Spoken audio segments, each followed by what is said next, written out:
Aufbau principal क्या है और कैसे इसको इस्तेमाल करके आप मल्टी इलेक्ट्रॉन एटम्स का इलेक्ट्रॉनिक कॉन्फ़िगरेशन तैयार कर सकते हो। नमस्ते, मेरा नाम मनदीप दलाल है और इस लेक्चर में हम इन्हीं प्रश्नों के उत्तर खोजने की कोशिश करेंगे।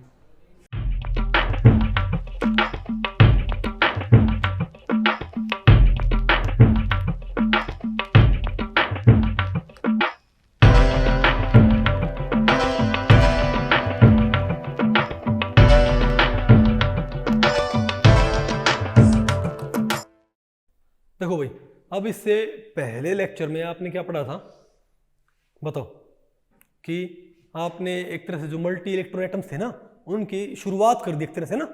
आपने पाया भाई कि टोटल वेव फंक्शन वहाँ पर कैसा होना चाहिए, एंटीसिमेट्रिक, है ना। और एक ऑर्बिटल में मैक्सिमम कितने इलेक्ट्रॉन्स आएंगे, 2 इलेक्ट्रॉन्स, इजंट इट। अरे बोलो भाई, अब ऑर्बिटल्स हमने कहाँ से हासिल कर रखे बताओ। ऑर्बिटल्स हमने भाई हाइड्रोजन एटम सॉल्व करके, आपको भाई क्या क्वांटम स्टेट्स नहीं पता होती, क्या पता होती है ना भाई। और भाई इससे पहले लेक्चर में हमने क्या पता कर लिया कि एक क्वांटम स्टेट को, अरे भाई वहां पर स्पिन पार्ट में कंसिडर ना करूं तो कितने इलेक्ट्रॉन्स ऑक्युपाई कर सकते हैं, 2, जिनकी स्पिन क्या होनी चाहिए, अपोजिट, इजंट इट। तो भाई फिर आप कहोगे क्या भाई, फिर भाई 2 ही भर सकते हैं और ज्यादा हो तो ज्यादा कैसे भरें। तो यहां से भाई एक प्रिंसिपल होता है बिल्डिंग अ प्रिंसिपल, या इसको बोलते हैं भाई अफबाउ प्रिंसिपल। ठीक है, इसके बेसिस पे आप क्या कर सकते हो, इसके बेसिस पे आप भाई एक से ज्यादा इलेक्ट्रॉन्स को भरने का तरीका तैयार कर सकते हो। बात आपको पहले पड़ी। तो भाई अफबाउ प्रिंसिपल ये कहता है भाई कि इलेक्ट्रॉन्स को आपने कैसे भरना है, इंक्रीजिंग ऑर्डर ऑफ एनर्जी में। कैसे भाई, यानी जिनकी एनर्जी क्या हो, कम हो, उनको आपने पहले भरना है, जिनकी एनर्जी क्या हो, ज्यादा, उनको आपने भाई बाद में भरना है। सिस्टम की मतलब ओवरऑल। देखो मैं आपसे एक बात पूछूं भाई, मैं आपसे एक बात पूछूं कि आप इससे जो नेक्स्ट टॉपिक होगा ना उसमें आप क्या पढ़ोगे, मल्टी इलेक्ट्रॉन सिस्टम्स के वेव फंक्शन। आपने अभी एक मल्टी इलेक्ट्रॉन सिस्टम का वेव फंक्शन आपने लिखना सीखा था ना हीलियम एटम के लिए, इससे पहले चैप्टर में, इससे पहले टॉपिक में। लेकिन मैं आपसे एक बात पूछूं भाई, आप नाइट्रोजन का कंप्लीट फंक्शन लिख के दिखाओ। क्या मैं आपसे क्या पूछूं कि नाइट्रोजन एटम का क्या लिखो, कंप्लीट वेव फंक्शन कैसे लिखो बताओ। हाउ इसका कंप्लीट फंक्शन लिख के दिखाओ भाई, वेव फंक्शन। हीलियम का तो आपने लिख दिया, अरे वो एक क्या बोलते हैं लेंथी था, इसका कंप्लीट फंक्शन लिख के दिखाओ। तो भाई कंप्लीट फंक्शन लिखने से पहले आपको ये पता होना चाहिए कि इलेक्ट्रॉन्स भरे कहां जा रहे हैं। क्या वहां पर तो वही 1s ही था, आपने 2 कहां भर दिए 1s में, इजंट इट। लेकिन जब एक से ज्यादा इलेक्ट्रॉन, इससे नेक्स्ट टॉपिक में आप सीखोगे कि मल्टी इलेक्ट्रॉन एटम्स का वेव फंक्शन कैसे लिखते हैं, नाइट्रोजन का वेव फंक्शन कैसे लिखते हैं, मैग्नीज का वेव फंक्शन कैसे लिखते हैं। नहीं वो तो आपको पहले पड़ी। अरे बोलो भाई, कार्बन का सिंगल वेव फंक्शन, कार्बन का टोटल वेव फंक्शन कैसे लिखते होते हैं, समझे बात। लेकिन उससे पहले आपको ये मालूम होना चाहिए कि इलेक्ट्रॉन्स को भरना कैसे है, क्योंकि इलेक्ट्रॉन्स की फिलिंग के बाद आपको आइडिया होगा कि वो मल्टी इलेक्ट्रॉन वेव फंक्शंस का वेव फंक्शन कैसे, मल्टी इलेक्ट्रॉन सिस्टम्स का वेव फंक्शन कैसे लिखा जाता है। ओके तो भाई अफबाउ प्रिंसिपल में ही पढ़ेंगे। ठीक है, तो पहले तो क्या हमारे पास ये स्टेटमेंट ऑफ अफबाउ, फिर क्या है इलेक्ट्रॉनिक कॉन्फ़िगरेशन ऑफ एटम। से बहुत इंपॉर्टेंट है भाई, अगर आपने आगे क्या सीखना है, अगर आपने मल्टी इलेक्ट्रॉन सिस्टम्स का आपने क्या लिखना है, वेव फंक्शन। ठीक है, ये पाउली प्रिंसिपल के बाद हम इसको यूज करते हैं, क्योंकि पाउली प्रिंसिपल ने बता दिया कि एक ऑर्बिटल में सिर्फ 2 ही आएंगे, समझे बात। तो अफबाउ प्रिंसिपल ने क्या बोल दिया कि एक में 2 बढ़ते जाएंगे, एक में 2 बढ़ते जाएंगे और सबसे पहले सबसे कम एनर्जी वाले भरेंगे। नहीं मैं तो आपको पहले पढ़ी भाई, सिंपल है बिल्कुल। यहाँ पे मेरे ख्याल से पढ़ भी रखा होगा ना 11th 12th में, बताओ क्या है। लेकिन ये एक्सट्रीमली इंपॉर्टेंट है भाई। The aufbau principle states that in the ground state of an atom or ion, electron must be filled first in the subshell of lowest available energy followed by the filling of higher energy subshells। पहले आपने किसको भरना है, बोलो भाई, lower energy वालों को, फिर आपने किनको भरना है, हायर एनर्जी वालों को। समझ गए बात, बताओ। तो इसके बेसिस पे यानी कि अगर मैं ये कहूं मान लिया आपने भाई, आप बताओ कौन एक सब शेल कौन 1s 2s 2p होती है ना। अगर मेरे पास 4 इलेक्ट्रॉन तो मैं पहले कहाँ भरूंगा, मैं सीधे 2p भरने लग जाऊँ क्या? पहले मुझे क्या भरनी पड़ेगी 1s। जब 1s भर जाए ना, जब भाई आपके पास ऑर्बिटल ना बचे भरने के लिए, फिर कहाँ भरो उसको, नेक्स्ट सब शेल के अंदर, फिर वो भर जाए फिर नेक्स्ट भरो। नहीं बात आपको पहले पड़ी। फॉर एग्जाम्पल अगर मुझे भरना हो किसको भाई, बताओ, अगर मुझे भाई कार्बन को भरना हो, कार्बन के कितने इलेक्ट्रॉन होते हैं? 6। तो 2 कहाँ पर आएंगे 1s में, 2 कहाँ पर आएंगे 2s में, और 2 कहाँ पर आएंगे भाई बचे हुए 2। तो 1s to 2s to 2p 2, sorry अरे हाँ 2p 2 आ गया भाई। बात आपको पहले पड़ गई कि नहीं आपको ये? ठीक है भाई, आपको यही तो आता है ना, तो आसान भाई अरे बार वाला तो अपना ठीक है, कोई बात नहीं। अच्छा एक बात और, तो भाई और मैं आपको बताऊं, और किसी सब शेल में कितने इलेक्ट्रॉन आ सकते हैं? अब आप ये कह रहे ना भाई, आप ये कह रहे हो इलेक्ट्रॉन भरेंगे हम किसमें, सब शेल में, इंक्रीजिंग ऑर्डर में भरेंगे। कैसे भाई? इंक्रीजिंग ऑर्डर में आपने सब शेल फिल करनी है इलेक्ट्रॉन से। तो किसी सब शेल में कितने इलेक्ट्रॉन्स तक हम भर सकते हैं? 2l number of electrons. क्या भाई? Number of electrons in any sub shell. क्या होता है बोलो भाई? ये होता है 2 इंटू, बोलो भाई 2l plus 1, 2 into 2l plus 1, ये फॉर्मूला होएगा भाई।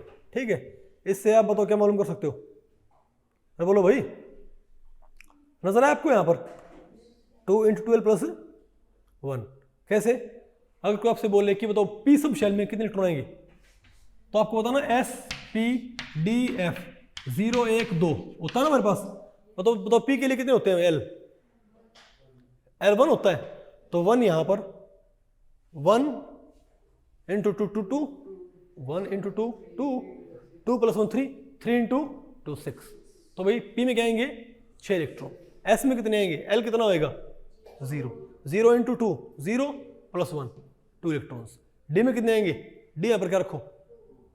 2, 2 दूनी 4 5 10। नहीं बात आपको पहले पड़ी भाई। ऐसे आप किसी भी सब शेल में इलेक्ट्रॉन्स आप भर सकते हो ना। ठीक है, अब देखते हैं भाई इसके, बताओ अब भाई। ठीक है, तो इलेक्ट्रॉनिक कॉन्फ़िगरेशन आप इस तरीके से प्रिडिक्ट कर सकते हो भाई। और किसी शेल में, अरे भाई किसी शेल में कितने आते हैं? 2n स्क्वायर, मैंने आपको बता ही रखा ना। किसी शेल में कितने आएंगे इलेक्ट्रॉन? 2n square.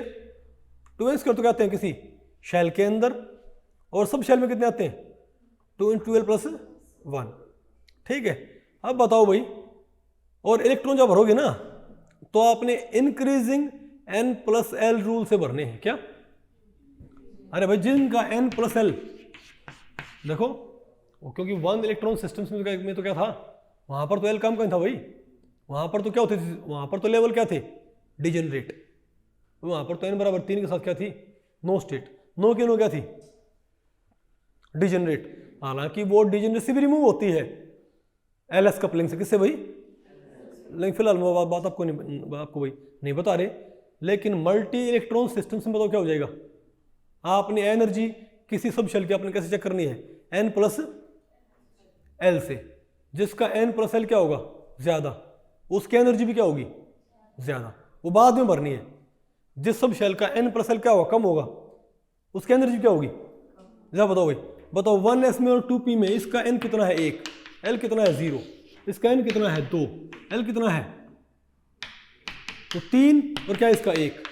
तो इसका तो 1s का n प्लस एल कितना है? 1, और 2p का n प्लस एल कितना है? 3। तो पहले कौन भरा जाएगा?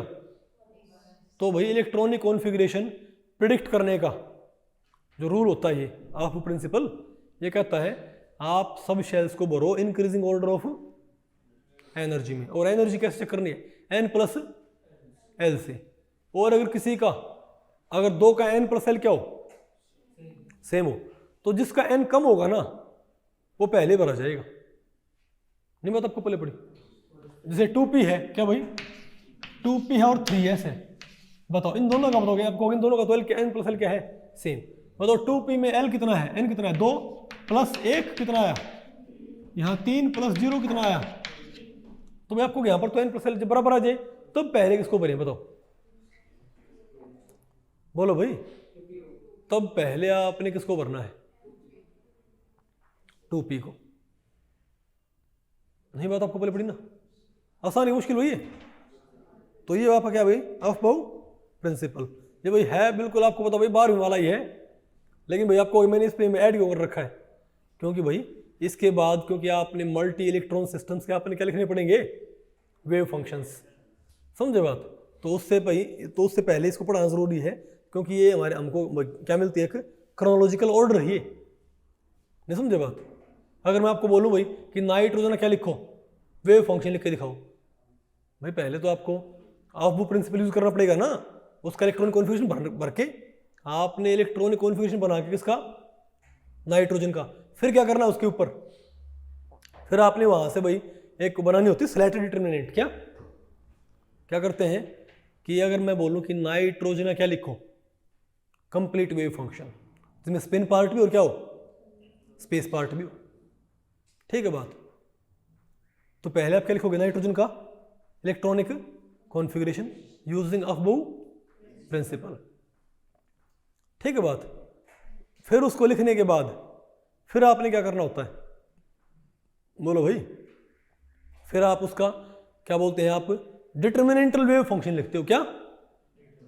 डिटरमिनेंटल वेव फंक्शन, डिटरमिनेंट की फॉर्म में, मैट्रिक्स एंड डिटरमिनेंट, क्योंकि अदरवाइज नाइट्रोजन का वेव फंक्शन इतना लेंथी हो जाएगा। और सोचो भाई अगर मैग्नीज का लिखना पड़ जाए, क्या मतलब? आप आगे देखोगे मल्टी इलेक्ट्रॉन सिस्टम्स के वेव फंक्शन टैकल करने कोई हंसी खेल नहीं है। समझे बात भाई? इसीलिए उनको हम प्रॉपर फॉर्म में नहीं लिखते, उनको डिटरमिनेंटल फॉर्म में लिखते हैं।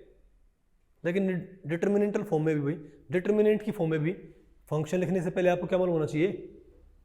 Aufbau principle of configuration. समझिए बात? इसलिए मैंने आपको पढ़ाया है ये। आ गया ना आपको समझ में ये? ओके ठीक है भाई। अब इसको यूज अब बताओ क्या है? Electronic configuration of atoms. बताओ भाई। मतलब पहले हमारे पास क्या है भाई? यहाँ पर कुछ बार रखे हैं, अरे हीलियम का, पहले किसको भरना है?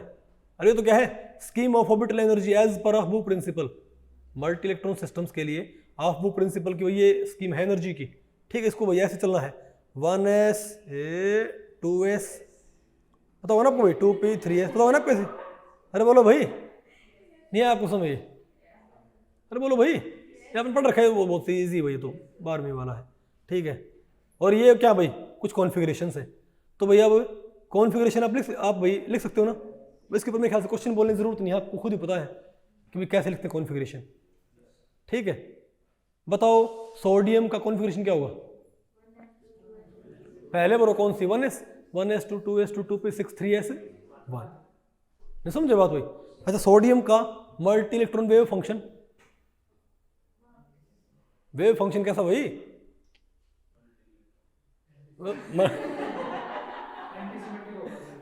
एंटी सिमेट्रिक तो होगा। लिखो कैसे गए? समझे बात?